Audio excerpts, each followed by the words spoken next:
मंगलवार को भोरे के बीपीएस कॉलेज में एनडीए का कार्यकर्ता सम्मेलन आयोजित किया गया। इस सम्मेलन में राज्य सरकार के मंत्री, सांसद, जिले के सभी विधायक और बड़ी संख्या में कार्यकर्ता भाग लेंगे। इसे ध्यान में रखते हुए आयोजन स्थल पर व्यापक तैयारी की गई है। कार्यकर्ताओं के खाने पीने, बैठने, सुरक्षा एवं अन्य व्यवस्थाओं को सुनिश्चित करने का कार्य तेजी से पूरा किया गया है। सोमवार को शिक्षा मंत्री सह स्थानीय विधायक सुनील कुमार बीपीएस कॉलेज पहुंचे और सम्मेलन की तैयारियों का जायजा लिया। उन्होंने सभा स्थल का निरीक्षण करते हुए व्यवस्था की समीक्षा की। इस दौरान उन्होंने कहा कि सभी व्यवस्थाएं प्रभावी रूप से की गई है ताकि सम्मेलन शांतिपूर्ण एवं सफलतापूर्वक संपन्न हो। कार्यक्रम स्थल पर कार्यकर्ताओं के बैठने के लिए पर्याप्त कुर्सियों की व्यवस्था की गई है।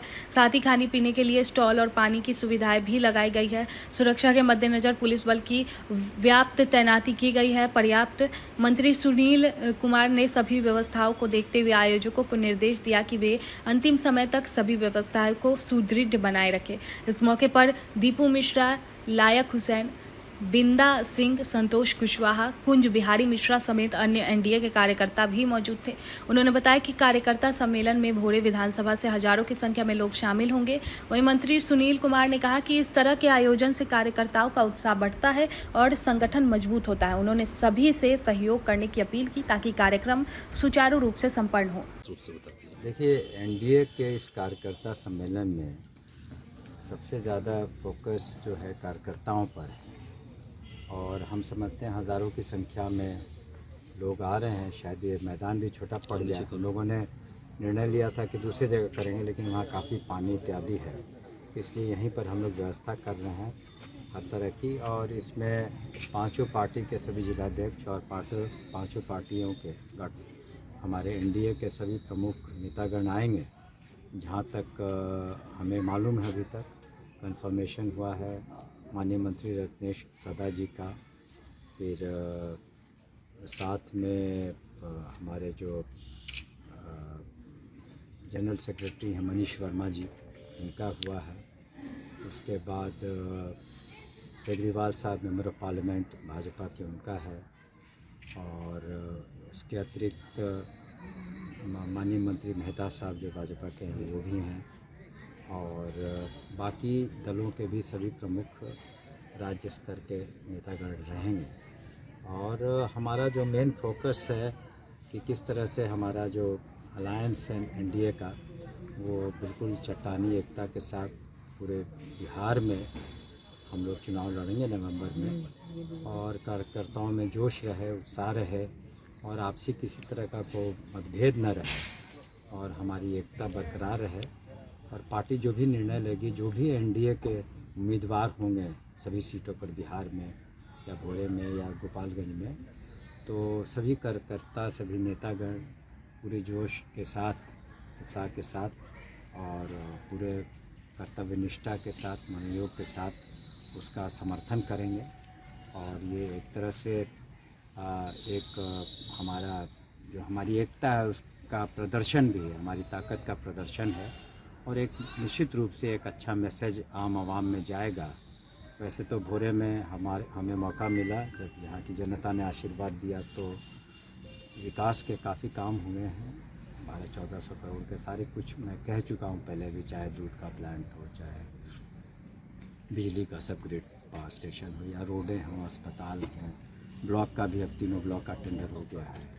मुख्य सड़क जो इस पर आप लोग हैं उसमें भी काम लग गया है, वो भी 100 करोड़ से ज़्यादा का है। नया बाईपास बनेगा और आगे चल के भविष्य में हम लोग हर एक बाकी जो 2 ब्लॉक बचे हैं उसमें भी डिग्री कॉलेज खुलेंगे और करीब 30 एकड़ से ज़्यादा ज़मीन है जहाँ उद्योग की भी स्थापना होगी। तो इस तरीके से काफ़ी काम हुए हैं।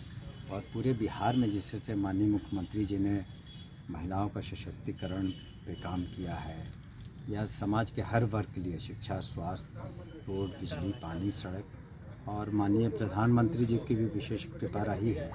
आज माननीय प्रधानमंत्री पूर्णिया आ रहे हैं और पूर्णिया में भी हज़ारों करोड़ का सौगात देंगे और पूर्णिया एयरपोर्ट का भी उद्घाटन होगा। और उन्होंने भी खास करके समाज के गरीब वर्गों के लिए अनाज की व्यवस्था, स्वास्थ्य की व्यवस्था, किसानों के लिए उनके खाते में निधि जाना, ये सारे काम हो रहे हैं बिहार के लिए। तो कुल मिला के एनडीए की सरकार मजबूत स्थिति में है और हमें पूरी उम्मीद है कि बिहार की जनता का पूरा सहयोग और साथ मिलेगा और एनडीए की सरकार माननीय मुख्यमंत्री श्री नीतीश कुमार जी के नेतृत्व में पुनः एनडीए सरकार की स्थापना होगी। इस बार तो सर आपके सामने प्रशांत किशोर के उम्मीदवार भी होंगे, चुनौती मान रहे हैं कि नहीं?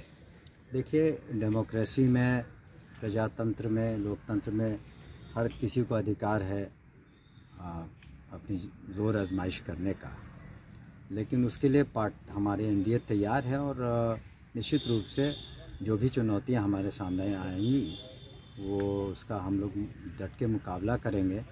और हम समझते हैं कि उनकी पार्टी जो है प्रशांत किशोर जी की, वो उनके सामने कोई ऐसा विज़न नहीं है।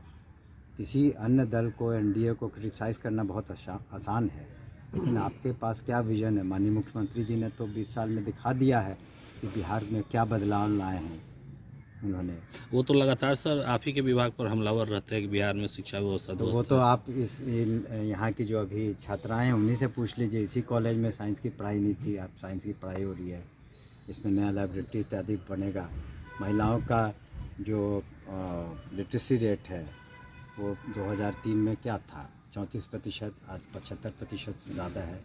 बजट भी देख लीजिए, आज 1,76,00,000 से ज़्यादा स्टूडेंट्स हमारे जा रहे हैं स्कूल में। 1,09,00,000 बच्चों को मध्याह्न भोजन मिल रहा है। कमी थोड़ी बहुत ज़रूर हम मानते हैं कि हो सकती है, लेकिन कुल मिलाकर आप स्थिति देखें शिक्षा की, उसमें बहुत सुधार हुआ है। अच्छे अच्छे इंस्टीट्यूशंस खुले हैं, यूनिवर्सिटीज़ खुले हैं, और आप इंजीनियरिंग की पढ़ाई देख लीजिए, पॉलिटेक्निक्स में पढ़ाई देख लीजिए, मेडिकल कॉलेजेस खुल रहे हैं।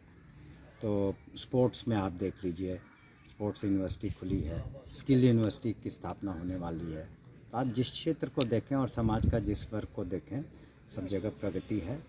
तो पार्टियां तो लड़ेंगे ही, ऑपोजिशन का काम है डेमोक्रेसी में अपनी बातों को रखना, लेकिन हम नहीं समझते हैं किसी तरह की दिक्कत होगी और निश्चित रूप से प्रचंड बहुमत से एनडीए की सरकार की वापसी होगी माननीय मुख्यमंत्री श्री नीतीश कुमार जी के नेतृत्व में। सर चुनाव